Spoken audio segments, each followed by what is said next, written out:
Hi all, நம்ம இன்றைக்கி பார்க்க போகிறது மில்க் கெஃபர் பற்றி தாங்க. மில்க் கெஃபர்னா என்ன, கெஃபர் கிரெயின்ஸ் எப்படி வந்துச்சு, இது பற்றின டீட்டெயில்ஸும் நம்ம பார்க்க போகிறோம். பாலை கெஃபர் கிரெயின்ஸை வச்சு புளிக்க வைக்கிறது, அதாவது ஃபர்மெண்ட் பண்ணுறதாங்க இந்த மில்க் கெஃபர். இது ஒரு ப்ரோபயோட்டிக் ட்ரிங்க்.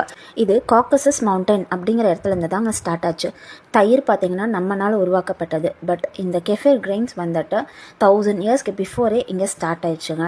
இந்த மவுண்டன் எங்கே இருக்குதுன்னு பார்த்தீங்கன்னா ரஷ்யா, ஜெர்மனியா, அர்மேனியா அப்படிங்கிற இடத்துக்கு பக்கத்தில் தாங்க இருக்குது. இந்த கிரெயின்ஸ் பார்த்தீங்கன்னா ப்ராஃபிட் முகமது அப்படிங்கிறவர்கிட்ட இருந்து தான் மக்களுக்கு கிடைச்சதா சொல்கிறாங்க.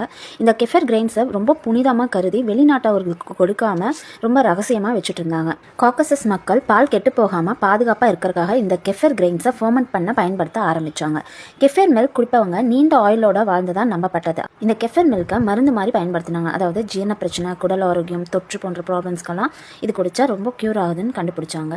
ஓகே, இப்போ கெஃபர் கிரெயின்ஸ் எப்படி பரவச்சுன்னு பார்த்தீங்கன்னா, ரஷ்யாவில் இருக்க டாக்டர்ஸ் வந்து இந்த கெஃபர் வந்து ரொம்ப நல்லது, ஆரோக்கியமானது அப்படின்னு தெரிஞ்சு காக்கசஸ் மக்கள் கிட்ட இருந்து வாங்குறதுக்கு ட்ரை பண்ணாங்க. பட் அவங்க வந்து அதை கொடுக்க மறுத்துட்டாங்க. ஸோ கெஃபர் கிரெயின்ஸ் கிடைக்கிறதுக்கு பல வருஷங்கள் அந்த ரஷ்யன் டாக்டர்ஸ் வெயிட் பண்ணாங்க.